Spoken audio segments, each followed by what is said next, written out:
So, you want to save the world with clean energy? Make money doing it? Confused about the economic and technical realities of residential and commercial solar, batteries, heat pumps, EVs? Want the real-world scoop on new energy technologies, not manufacturer hype? Then tune in to the Weekly Energy Show, hosted by Barry Cinnamon. Insights from Barry's 40-plus years in the solar and energy industry will help you understand the future ways we'll generate and consume energy. And now, here's Barry. Welcome to this week's Energy Show. Now, it's my pleasure to have Greg Smith back on the show with segment 2 of talking about how to get the best home backup system. And on this segment, we're going to be talking about special battery features, special things that customers should be looking for, mistakes that installers like me make and what we learn from them, and then really kind of diving into some more details. And by the way, Greg's one of the foremost industry battery experts, and he's the author of a book called The Battery Powered Home, subtitled Foolproof Grid-Tied Lithium Storage. And here's a copy of the book that he's going to autograph from me one of these days. And so I'm going to kind of dive right in with Greg. And Greg, let's just kind of pick up where we left off. What are some of the special features that customers should be looking for? And, you know, one of the first one that comes to mind is the battery software and apps. Talk to us about what you need there. Oh, yeah. In my opinion, energy storage systems are, as far as hardware goes, are all about the same. Maybe this guy has a couple kilowatt hours more than this one, but then that other one has a little more power to it than that one. So makes it very hard to, compare true apples to apples. But the software is what really busts them out from the competition. Yeah. The way that they can structure an app and the control that they give you over your system is what will separate a good energy storage system from a bad one. When I was at Sonnen, we would have people say, hey, look, I want to be able to do this. I want to be able to turn my system off. I want to be able to, whatever crazy thing they wanted to do, I want to be able to do that to my home that's in Denver while I'm in my vacation home in the Caribbean. Those are really good customers to have. I tell you, you never get something for nothing, but they have some pretty fun requests, right? And so that software package is really the differentiator from the systems that are out there and how much control they allow you to have. And just, for nerdy people like me that like gadgets and, just all that cool stuff, it translates, to me as just being this super cool thing that I would totally lord over my family and friends with. Oh, you can't do this? Oh, that's too bad. Yeah, that's a good one. So let me ask a question, and this comes up a lot, but not always at the beginning. What happens if you've got your battery fully charged and then there's a blackout in the evening, and then for whatever reason the battery gets down to its minimum level and shuts off? What happens the next day? Are you out of power until, forever until the utility comes back, or does the system start up again? Yeah, that is a great question. Like I said in the other segment, it depends, right? And the very first thing I did in my book was start out with a story. I'm an ex-Navy submariner. We're always got sea stories to tell, and I just think it makes things more relatable. And I start out with a story that exactly covers that scenario. I change the names. I never want to tell anybody, but it happens a lot. When the grid is down, they use up all their capacity at night. And so they're kind of left with, well, what happens until the next morning, right? And so a couple of different things. But this is true for almost every storage system out there. Once you hit this minimum level, and the battery manufacturers will not let you drain that battery down all the way. They always stop at, say, 10% or 7%. So you're not going to drain it all the way down. Normal operation. So you mentioned the guy with the CPAP in the previous segment. So what would happen is you would be without power, you would be without lights, and don't open the fridge. But what would happen is the next morning, the system would detect that there's sunlight, and this is, the grid is still out. And so as soon as the inverter says, oh, cool, I've got solar, I can start charging my batteries. However, you only start charging the batteries typically after the loads have been supplied. And now there's a lot of variance on that. But generally speaking, the batteries, they get what is left over. We could talk about AC coupled, DC coupled systems, but this is where a DC coupled system really shines because it can kind of prioritize the battery a lot easier, right? So I tell people, look, if your system stops in the middle of the night while the grid is down, when you get up in the morning, you need to turn stuff off and you need to let all of the available sunlight go into that battery. And like these people in California that were without power for 7-10 days, because of wildfires or PG&E, just, hey, the wind's over 35 miles an hour, so suck it up. We're turning the power off for a week, right? That is when your load management really comes in. And the best advice I ever got, and it was for an off-grid, but it's true because we're seeing these grid tied outages happening more frequently. If you wake up in the morning and the grid is out and there's sun, you can eat waffles. If you wake up and there's no sun, eat cereal. Or cold waffles. Cold waffles. Yeah, frozen waffles. I don't know. That would take a while. You're having the Eggo and it's still going to be cold. Exactly. All right. Now, there's a subtlety, and this is something that we really encouraged our suppliers, our battery suppliers to do. We talked about an essential loads panel where you're able to just run the essential loads. But the flip side of that, the other way to deal with that is you would power your whole panel with 1 or 2 batteries, but then you would be able to shed the loads that are going to get you in trouble. So there's some battery manufacturers out there, and this is something that we really liked with Franklin, is they allow you to shed 2 of the biggest loads, 240-volt loads. So when there's a blackout, the system's smart. It says blackout up. I'm turning off automatically the air conditioner and the car charger, or the air conditioner and the pool pump. And as long as you've got, enough capacity to run the other little stuff in your house, it's usually okay. So we're big fans of load shedding features because that's usually easier to wire up than just pulling, more circuits into an essential load panel. Oh man, I cannot believe how the technology has made load shedding so much easier than when I first came in this industry. Of course, it was all lead acid back then, and load shedding back then was like, oh, okay, I'm just going to go get a relay from Radio Shack or something, and you had to have a friggin' electrical engineering degree to figure that stuff out.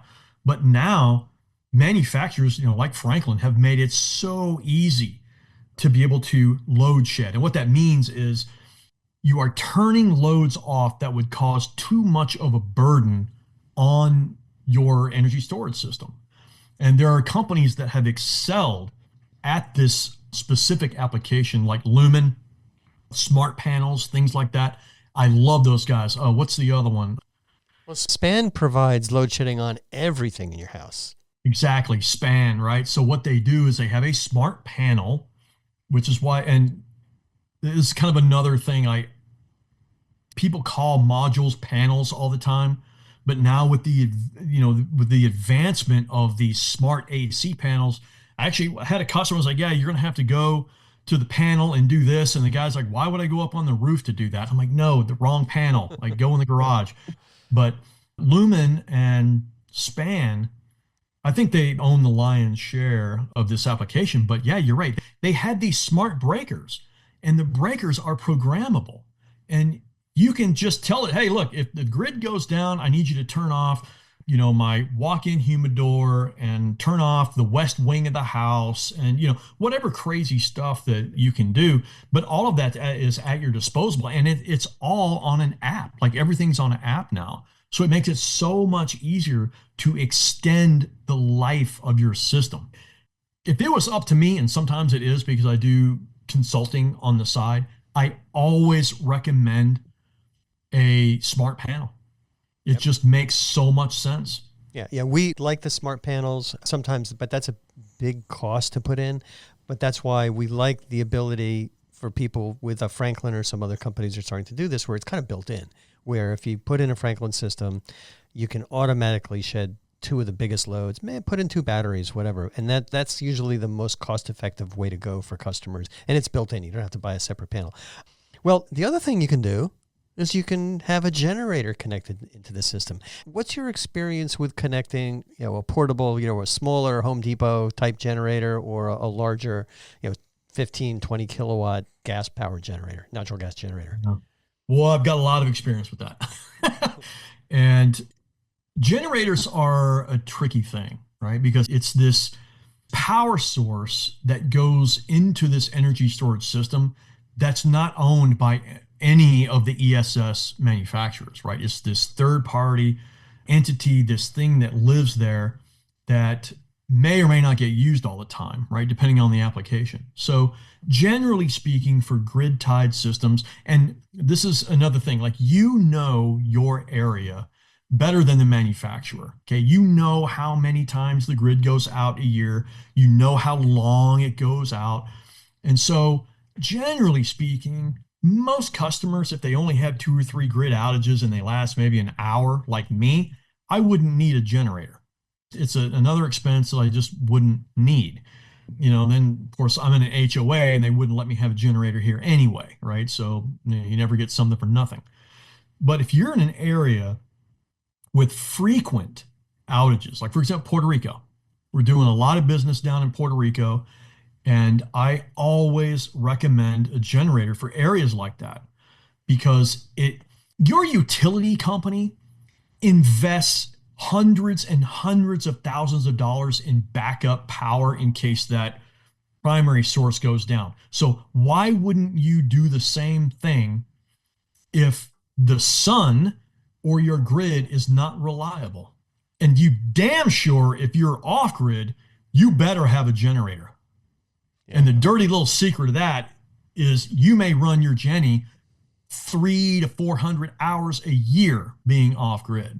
So generators, if your power goes out enough, if you're going to be without power for 3 days from the grid, and you live in an area that doesn't get a lot of sunshine in the winter, you probably need a good 8, 10, 12 kilowatt generator just in case. So we're going to come back to that when we talk about vehicle to home, but I want to talk about some other just like configurations of systems. Originally, we started putting in systems that, with the very first SMA system, there was a gateway box, there was an inverter, there was a battery inverter, there was a stack of batteries. And now with Tesla, with the Powerwall 3, you've got a meter collar adapter that allows you to really easily connect into your house, into the grid, and you're powering the whole house. And then you just have the Powerwall, which has a built-in inverter and the battery. And then we have other companies now coming out, and actually this has been around for a while, but it's becoming more popular, where they have stackable batteries, where you can buy one 3 kilowatt hour battery of energy storage, or you can have 5 of them to get up to 15 kilowatt hours. And those are easier to carry into a basement, but then there's just more than some assembly required. So what do you see kind of becoming popular out there? Yeah, so people love the modularity that a lot of these systems offer, right? And it also makes it a little easier on design, right? So like a Powerwall, it's 13 point something kilowatt hours, right? And so way back in the day, when Grandpa was doing his design, he would get the final battery size that the homeowner would want, plus 3 days of autonomy, et cetera. And then he would tack on like 15, 20% extra, right? But when you're using lead acid batteries, that was really easy to do, right? Because you would just add like another string or whatever. So when you have systems that like the Powerwall, that's just a 13 kilowatt hour chunk. Well, you can't just add another 20%. You have to add an entire new battery, right? So the stackable systems, and stackable doesn't mean that you're putting the batteries on top of each other. What that means is that you're combining inverters and batteries to get more power and more capacity. And not every energy storage system out there is stackable. You may only get one inverter for power, but then you can have multiple batteries. And so the modular batteries and the 3 kilowatt hour, chunks that you were talking about, oh man, you can really dial in those systems for whatever the customer wants, because you're basically just putting more of these little chunks in, as long as you comply with the, capacity sizes and everything in your AHA, you can really dial that in. Yeah, that's a big benefit. I also like the fact that they're a lot easier to carry. So Oh, the Tesla Powerwall, it's like pushing 400 pounds. I think the Franklin yep. is even more. So they're a lot easier to transport. Okay, well, we talked about a lot of the things to do right. What are some of the common mistakes you see homeowners doing when they kind of say, this is what I want? Or what are the common mistakes you see that contractors and installers make when they're installing systems and then there's problems down the road? Yeah, boy, that's a good one. And I just like to preface this by saying, I want to learn from my mistakes. I've made plenty. So I got my list, but let's see what you've got. Yeah. Okay. So one that I see a lot, particularly since last year when NEM 3 hit, is people focus solely on the price. And price is different than cost. And they focus on this dollar per kilowatt hour metric that drives me crazy, because they think that that's the only thing that matters, right? And we were talking about cars earlier. Like, how many people out there buy a car solely based on dollar per gallon? Nobody. It's a consideration, absolutely. But there's so many other things that go into it. And I see a lot of pitfalls where they say, okay, and there's nothing wrong with having a budget. Of course, you have to have one. But the budget with what they really need often conflicts with each other. And so the installer, the salesperson rather, pigeonholes this system with budget, and they don't fully explain the limitations of that consequence. That's the first one I see. And I'm sure you probably had similar experiences. Yeah, no, that's always the dilemma. And then you got to convince them that what they want is going to cost more money. Otherwise, you're going to lose money and not be able to support that customer. I mean, the one that I've seen historically going back to 2001 was communications, where the monitoring would be flaky. And that was an annoyance for standard solar systems. You couldn't really see what the system was producing, but it was probably working. But communications are just absolutely critical to running 100% of the time on battery systems. So what are you seeing in that regard? So communication, and I'll bet you a 20-year bottle of Michter's that communication issues are the number one cause of service calls for any solar storage company. They just are. And that communication is a broad term, right? So like you were alluding to, back in the day, communication was just that wire that went from the inverter to the modem or the Wi-Fi connection, right? And so if somebody tripped on the router and it reset and they didn't think about the inverter, well, you may be a month or 2 or 3 without any production data while the router was offline, right? But it's much more sophisticated and more complicated now, because not only do you have the communication that connects the system to the cloud that could go wrong, you also have all these other communication like networks within the system that are totally invisible to the end user. Like you have communication area network or a CAN bus that the batteries talk to each other, and they talk to the battery management system. And if you don't connect those communication wires and the battery modules correctly, well, then it doesn't work, or it's not reporting properly, right? But if you bundle everything in communication, that I bet you that's the number one cause. The other thing that we see a lot, that I've seen a lot over the years, is people just don't understand how these systems work. You mentioned Enphase back in the day. I was with SMA when that happened, and I didn't have a real, even a broad understanding of what module level data did, right? But I knew that having that modular data is a blessing and a curse, right? You could see everything in there, but then the homeowner could see everything in there. And so, hey, why is this module making 180 watts and that one's making 185 watts? What's wrong with that module? Right? So they don't understand, and they were never educated about how these things work. And frankly, it's kind of a pain in the butt for an installer to have to go through a solar 101 with a homeowner. Well, who wants to talk about mismatch other than nerds like us? Yeah. And then the dilemma is the customer insists on you coming out to figure out why one's putting out 5 watts fewer than the one next to it. And it happened actually to me. I had a really early end-phase system on my roof, and there was one panel that was lower than the others. And I had to climb up on the roof because the installer was me. I had to climb up on the roof, and I saw that there was a little plumbing vent pipe that was there that was shading it a little bit. That's what kind of did it. So yeah, the issue with the monitoring kind of not working properly is important. But to a significant degree, the bane of our existence is the firmware, the kind of internal software that you don't see that gets frequently updated and occasionally updated incorrectly. So it kind of has a tendency to break things. And I've seen manufacturers that, made really, really good hardware, but if their firmware and their update process wasn't really good, they had customer satisfaction issues in the field. Oh yeah. I mean, there's horror stories of companies bricking entire regions of their product. Ooh. Oh, shoot. We pushed an update for Europe in the United States and it just bricked everything, something like that. Wow. And you're right. And my thing is, man, if it ain't broke, don't fix it.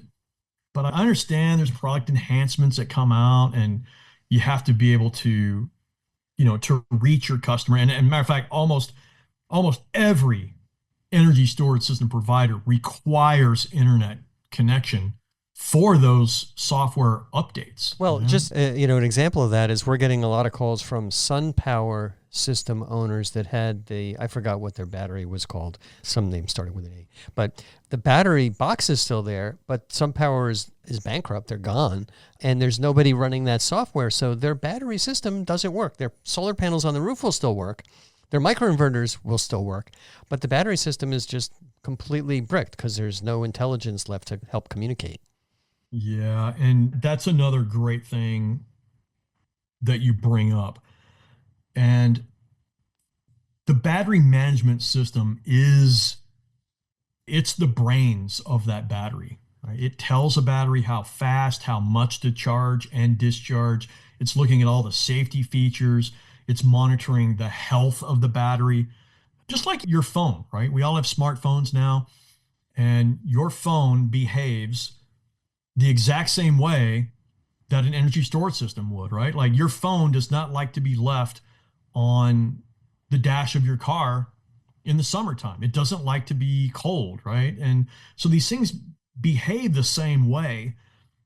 But if that battery management system is junk, then that causes a whole nother set of issues, right? Like that can actually affect the physical structure of the battery. So, it is a buyer beware. Like any second year electrical engineer can create a battery management system software like that, or any kind of engineering like that's not a big deal. But can you do it safely, right? And so people want to go by price, and so you never get something for nothing. And so, oh wow, I can get a really good deal on this system, and it's some company that makes a battery that you can't even read the label because it's not even in a language that you even know what it is. And you're trying to translate that, and they're probably using some junk BMS. Your system will suffer. Worst case, catch on fire. Best case, it just doesn't operate properly. Yeah. No, we've seen that, and we're very, very careful about selecting battery systems from one manufacturer that manufacturer writes the software and manufactures or has pretty much complete control over the battery, over the inverter, and everything else.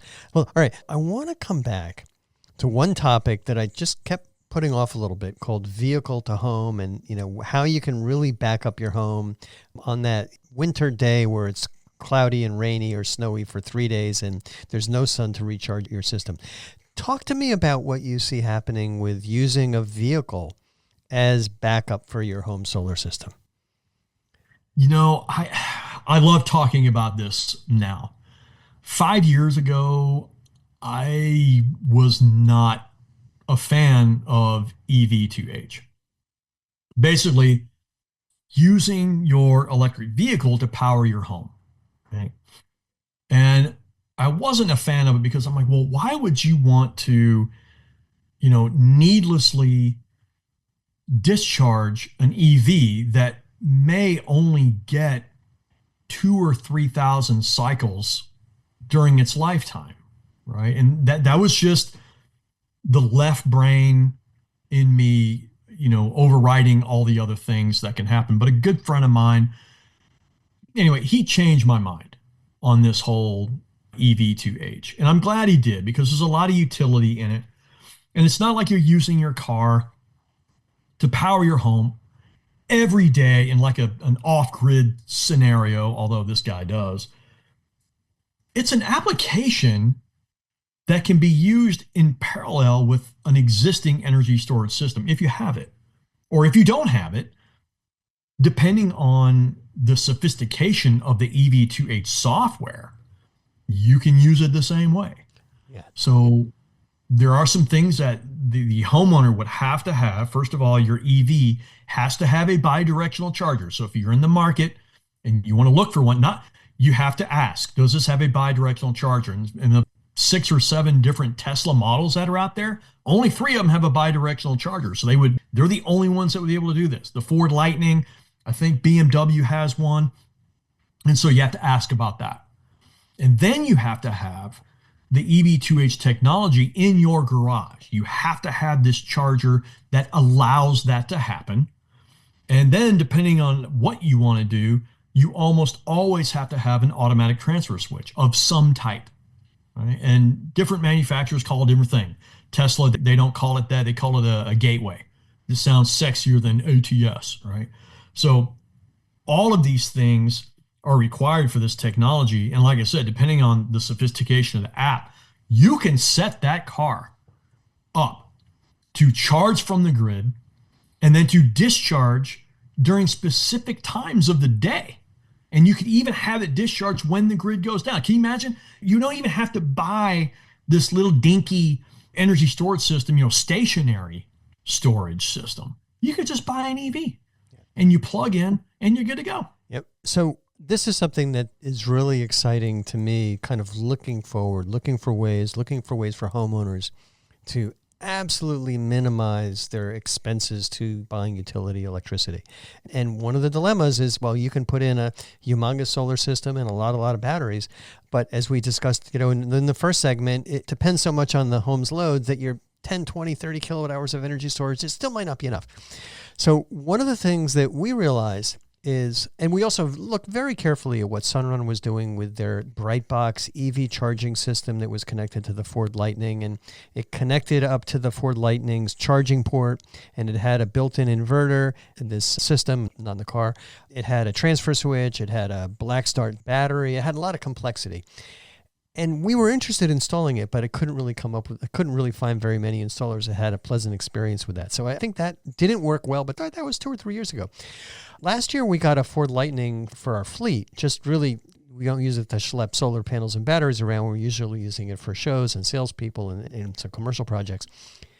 But that vehicle, and plus others, have an AC generator output. And the Lightning has a 9.2 kilowatt generator output in the bed of the truck. So you can plug in an extension cord, just like a generator. And then when you have a battery system in ESS that has a gateway, that has a generator input, you're not using a gas generator, you're using an electronic generator that's based on the Ford Lightning, or the Cybertruck has something similar. And so that will work. And then they can also be configured so that you're using your home battery system in your home. When that battery gets down to a critical level or 0, the system would automatically disconnect from the grid and then automatically pull power from that giant battery in the truck. I think it's 130 kilowatt hours. So that's where we're kind of getting, and it's fully compliant with all the utility rules because you're never connecting the vehicle's battery to the grid. It's only connecting directly to the house. The problem is that there's very few vehicles that have this built-in inverter in the vehicle. The Cybertruck has it, and the Lightning has it, and a few others.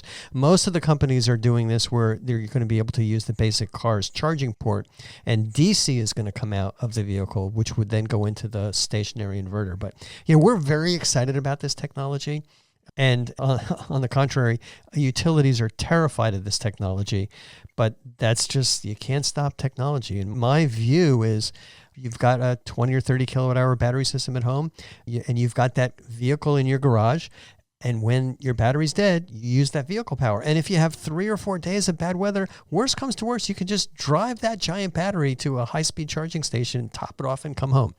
Am I crazy? I mean, how does that vision look to you? That is every nerd's dream. I'm a crazy nerd. Okay, yes, you're hitting the nail on the head. I love that. That's a term of endearment for me. If you even knew what I did here in the garage with my 3D printer Mandalorian armor stuff, you would know nerd is a term of endearment. But the EV to H is only going to get better, and they're only going to open up more options. And somebody's probably thinking of some redneck engineering thing that's going to even have more application than what we can comprehend now. And the one thing that I use to kind of, there's always a yeah, but yeah, you can use that thing. Yeah, you got 100 kilowatt hour battery bank, but if you don't have a way to charge that up, then what you have when the grid goes down is what you have till it comes back. Yeah. And so many people have that giant battery on 4 wheels in their garage that it's going to really start to make a lot of sense in the coming years. All right. Well, I think we're kind of wrapping up here with segment 2, and I always ask people what they do for fun, but you mentioned something in our discussion a little while ago that was a bet for a 20-year bottle of Michter's. And I remember going to a distillery called Michter's in Pennsylvania way back in like the late 70s. Is that the same place? Do they still make that bourbon there? Yeah, and the reason that I say 20 years, because I was at a bar at this restaurant waiting for some sales buddies of mine to get there, and talking to the bartender, and I was like, oh man, I've had Michter's before. He's like, oh man, he pointed up on the top shelf, you ever had the 20? I was like, no. He said, well, I mean, I'll just tell you this, 20 is not any better, or the 25-year Michter's isn't any better. So just I'll take a glass of that. And I should have known better.